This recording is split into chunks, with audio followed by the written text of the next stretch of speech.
अगर आपकी वाइफ ने आपके ऊपर मेंटेनेंस का केस लगाया हुआ है और मेंटेनेंस के केस के ऑर्डर आने से पहले ही इंटरिम मेंटेनेंस के ऑर्डर पास हो जाते हैं, या फिर ऑलरेडी आप इंटरिम मेंटेनेंस के नाम पे अपनी बीवी को पैसे देने शुरू भी कर दिए,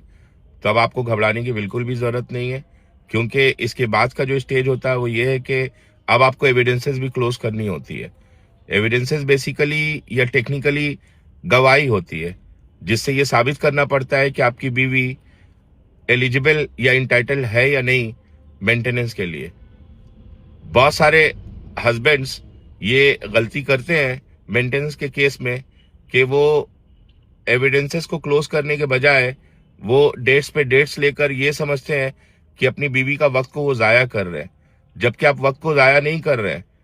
कई मर्तबा जज साहब ऐसे भी ऑर्डर पास कर देते हैं कि जिस दिन से आपकी बीवी ने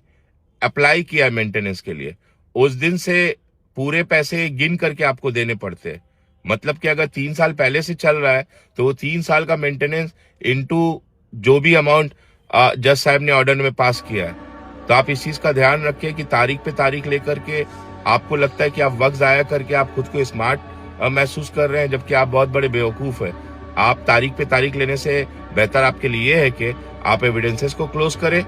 और अपनी बीवी को बोले कि साबित करें। बेसिकली गवाही होती है, गवाही में अगर ये पता चलता है, ये साबित कर पाते हैं, आप सक्षम होते हैं जज साहब के सामने ये प्रूफ करने के लिए कि आपकी बीवी एलिजिबल या इंटाइटल मेंटेनेंस के लिए नहीं है। और अगर आपने ऑलरेडी इंटरिम मेंटेनेंस के नाम में कुछ पैसे देने शुरू कर भी दिए तो